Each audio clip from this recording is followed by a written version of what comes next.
Hindi raw nakikipagnegosasyon si Pangulong Bongbong Marcos sa mga kriminal. Itong naging pahayag ng Pangulo matapos ang umano'y balak na pang-blackmail sa kanya ng dating congressman na si Saldico. Ayon sa Pangulo, binantaan raw siya ng kampo ni Ko na kung itutuloy ang kanselasyon ng pasaporte nito ay maglalabas pa siya ng mas maraming video. Narito ang balita. I do not negotiate with criminals. Ito ang tila naging sagot ni Pangulong Ferdinand Marcos Jr. para kay dating Ako Bicol Party List Representative Saldico na nagtangka umanong makipagnegosasyon sa kanya. Sa isang video statement, isiniwalat ni Marcos na sinubukang makipagnegosasyon sa kanya ng kampo ni Ko sa pamamagitan ng abogado nito.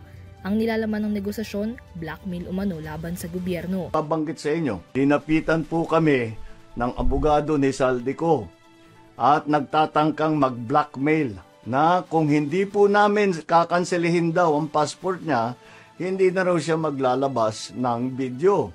Matatandaan na sa mga nakalipas na linggo, lumutang na si Ko sa pamamagitan ng confession videos matapos ang ilang buwang pananahimik mula ng madawit sa flood control scandal. Sa mga nasabing video, idiniin niya ang pangalan ni Marcos, dating House Speaker Martin Romualdez at ilang miyembro ng gabinete na umano'y utak sa likod ng ginawa niyang insertions sa 2025 budget. Ang kondisyong ito ni Ko, diretsahang hindi tinanggap ng Pangulo. Kahit maglabas ka na ng video ng lahat ng kasinungalingan mo na pag-destabilize sa gobyerno, gusto kong malaman mo, Saldi, makakansela pa rin ang passport mo.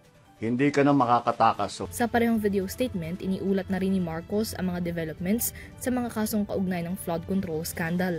Ayon kay Marcos, 2 freeze order na ang nakuha ng Anti-Money Laundering Council para sa mga ari-arian ni Ko. This brings the total amount of assets frozen to about 12 billion pesos. Kasama po dito ang mga air asset ni Saldico, ang value mga 4 billion. At bukod pa ron, meron po tayong nakuhang 3,566 na bank account, 198 insurance policies, 247 motor vehicles, 178 real properties, 16 na e-wallet account at saka air asset na frozen na. Umpisa lang po ito. Mas marami pong asset ay mafo-frozen para maibalik ang pera ng tao sa kanila. Samantala, nakatakda na rin aniyang magsumite ang Independent Commission for Infrastructure at ang Department of Public Works and Highways ng mga ebidensya sa Ombudsman para sa patong-patong na kaso laban sa 8 kongresistang may-ari ng construction companies na sangkot sa anomalya.